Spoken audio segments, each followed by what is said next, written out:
નમસ્કાર મિત્રો, જય ભારત, જય હિન્દ. સ્વાગત છે તમારું બધાનું લીડર ટ્રેડિંગ ગુજરાતી યુટ્યુબ ચેનલમાં.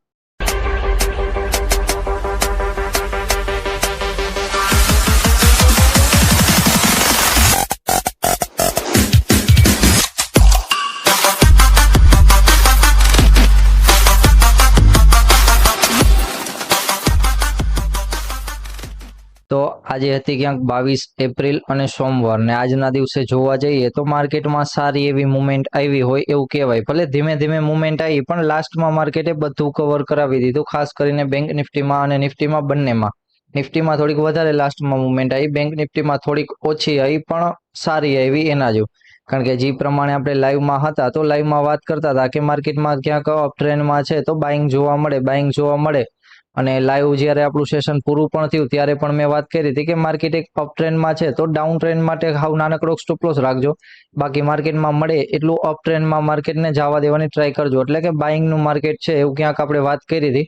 અને પછી વાત હતી કે બીજું આપણે સેશન પણ કરશું, પણ પછી બીજા સેશનનો મેળ ન આવ્યો તો એવું બધું હતું. તો ચલો, જે પ્રમાણે આપણે લાઈવમાં પણ કામ કર્યું હતું એ પ્રમાણે જોઈ લઈએ. તો લાઈવમાં પણ આપણે આવી રીતના ક્યાંક જૂના લેવલ હતા એને લગાવીને બેઠા હતા ને નિફ્ટીમાં અમુક લેવલ હતા એ ક્યાંક ચેન્જ કર્યા હતા. કારણ કે બેંક નિફ્ટીમાં તો સવારમાં જ વહેલી એન્ટ્રી મળી ગઈ હતી, જે પ્રમાણે ટ્રેન્ડ લાઇન બ્રેક થઈ અને 1 મિનિટની ટાઈમ ફ્રેમમાં જે એન્ટ્રી હતી તો અહીંયા પણ સારી એવી મુવમેન્ટ જોવા મળી. કારણ કે લાસ્ટમાં તો જોવા જઈએ તો અહીંયા સુધીની મુવમેન્ટ હતી તો ટોટલ જોવા જઈએ તો લાસ્ટમાં પણ સારી મુવમેન્ટ હતી.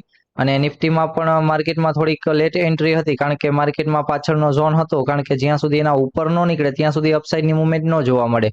તો પછી એમાં પણ માર્કેટે એક જ લેવલ હતું એને બ્રેક કરીને માર્કેટે ધીમે ધીમે મુવમેન્ટ જોવા મળી. અને જે પ્રમાણે વાત હતી એના પ્રમાણે લાસ્ટમાં પણ સારી એવી મુવમેન્ટ જોવા મળી. કારણ કે લાસ્ટમાં પણ જોવા જઈએ તો જે ઝોન પાસેથી આપણું બાઇંગ હતું એ ઝોન પાસેથી ટોટલ 100 પોઈન્ટની ક્યાંક નિફ્ટીમાં મુવમેન્ટ જોવા મળી. ને બેંક નિફ્ટીમાં પણ જોવા જઈએ તો બેંક નિફ્ટીમાં પણ સારી મુવમેન્ટ જોવા મળી. અને એ પણ કેવી હતી કે 200 પોઈન્ટ પ્લસની ક્યાંક બેંક નિફ્ટીમાં પણ હતી અને પ્રીમિયમ વધે એવી મુવમેન્ટ હતી.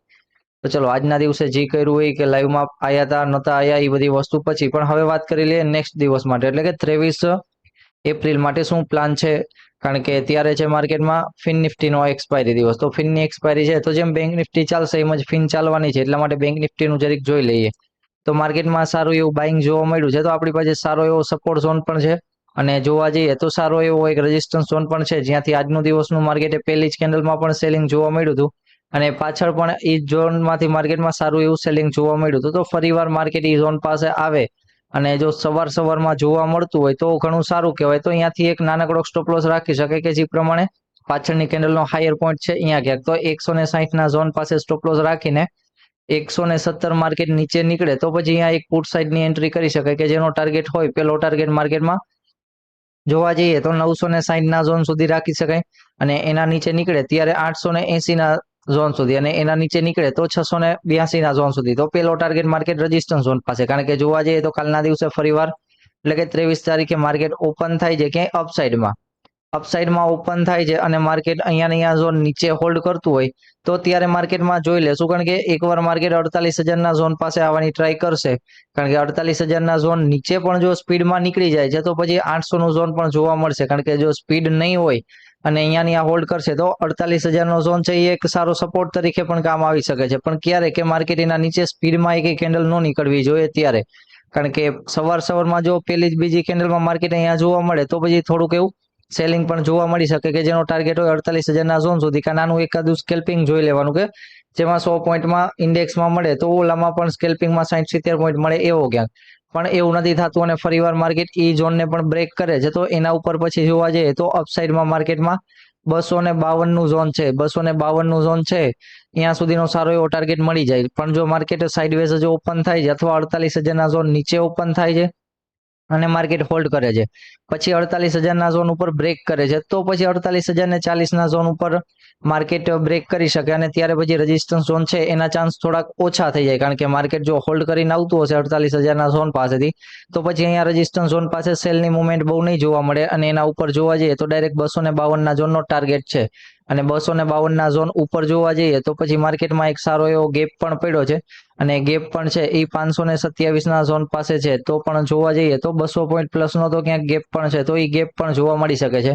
પણ માર્કેટ જો વધારે ગેપ અપ જ ઓપન થઈ જશે 280ના ઝોન પાસે તો ત્યારે પણ આપણે પેલો વ્યૂ થોડોક સેલિંગનો રાખશું અને પછી ભલે વચમાંથી બાઇંગ આવે તો ત્યારે બાઇંગમાં પછી જાશું એવી રીતના ક્યાંક, કારણ કે વધારે ગેપ અપ ઓપન થાય માર્કેટમાં તો પછી નાનકડો કે એવો પ્રોફિટ બુકિંગ જોવા મળી શકે એટલા માટે.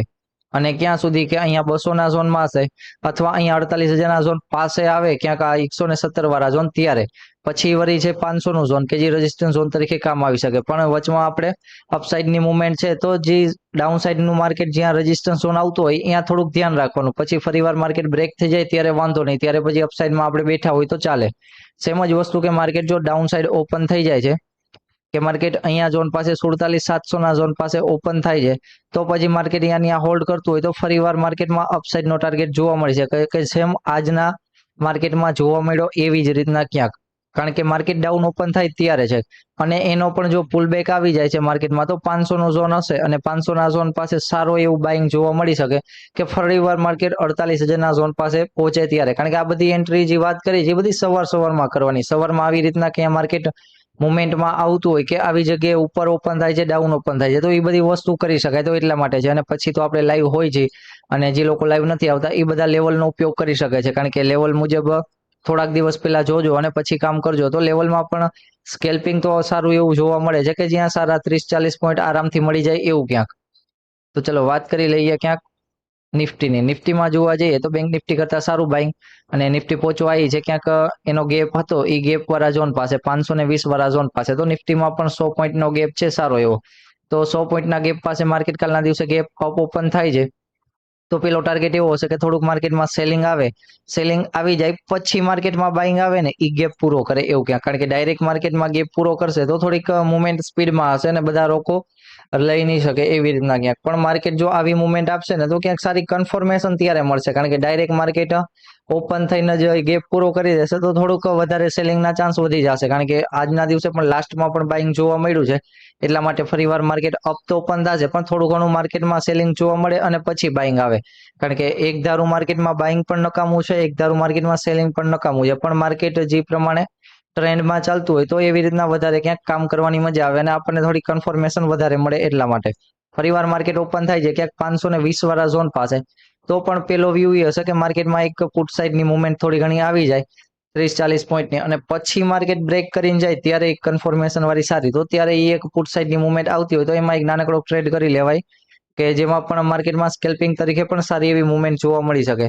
ફરીવાર માર્કેટ ઓપન નથી થતું અપસાઇડ ને ઓપન થાય છે ક્યાંક ડાઉન સાઇડ કે 300ના ઝોન પાસે ઓપન થાય છે અને ફરીવાર માર્કેટ 320 ઉપર નીકળે છે તો ત્યારે પાછું અહીંયા એક બાઇંગ કરી શકાય જેનો ટાર્ગેટ 420 એટલે 100 પોઈન્ટનો ટાર્ગેટ ફરી એકવાર રાખી શકાય કે 300ના ઝોન પાસે ઓપન થાય માર્કેટ 320 ઉપર પછી ભલે હોલ્ડ કરતું હોય તો ત્યારે આપણને 300નો એક સારો સપોર્ટ ઝોન જોવા મળશે. કારણ કે પાછળ પણ માર્કેટમાં ઝોન એક હતો એ ઝોનમાં પણ એક 300નું ઝોન છે કે જે 280 વાળા ઝોન પાસે ક્યાંક, તો એના ઉપર પણ માર્કેટમાં સારી એવી બાઇંગ જોવા મળી શકે છે.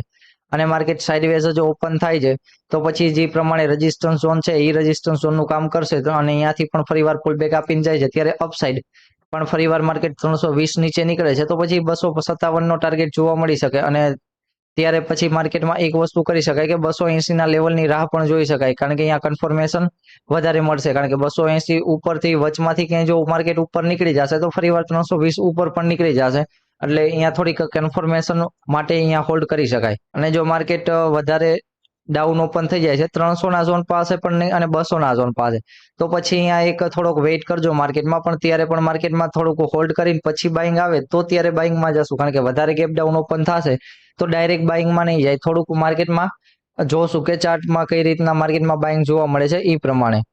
અને જે લોકોએ એપ્લિકેશન ઇન્સ્ટોલ છે તો એમાં ફ્રી મટીરિયલ નામનું ઓપ્શન છે અને તો એમાં મેં અમુક વિડીયો મૂકેલા છે જે કોર્સના પેઇડ વિડીયો છે એમાંથી અમુક કટકા કરીને મૂકેલા છે કે જે પ્રમાણે કોર્સમાં અંદર શું છે કે કોઈ લોકોએ બાય નથી કર્યો તો થોડું ઘણું જોઈ શકે ઉપર ચાલુ કે અમુક વાત તો 3-4 વિડીયો છે એ એમાં જોઈ શકે છે કે જે મેં કટકા કરીને મૂકેલા છે. કારણ કે એમાંથી તમને લિંક મળી જશે જે આપણી યુટ્યુબ ચેનલ છે યુટ્યુબ ચેનલમાં મૂકેલા છે પણ એમાં અનલિસ્ટેડ કરીને મૂકેલા છે એટલે એની લિંક લેવા જવી પડશે એમાંથી ક્યાંય. તો એમાં આવી રીતના ક્યાંક વિડીયો છે એ જોવા હોય તો એમાં જોઈ શકાય છે કે આપણે કોર્સમાં કઈ રીતના શું વસ્તુ શીખડાવીએ છીએ શું નથી શીખડાવતા એ વસ્તુ કે હા આવી રીતના આપણે કોર્સ છે તો એમાં શું આપણો શીખી શકીએ છીએ કે નથી શીખી શકતા. તો એના માટે એપ્લિકેશન ખોલજો, એપ્લિકેશનમાં જે ફ્રી મટીરિયલનું ઓપ્શન છે એમાંથી પણ મળી જશે અને બાર એક થંબનેલ છે થંબનેલ ઉપર ક્લિક કરશો તો એમાંથી પણ આની લિંક મળી જશે. તો ચલો જય ભારત, જય હિન્દ મિત્રો, મળીએ ટુમોરોના વિડીયોમાં અથવા કાલના દિવસે લાઈવ વિડીયોમાં.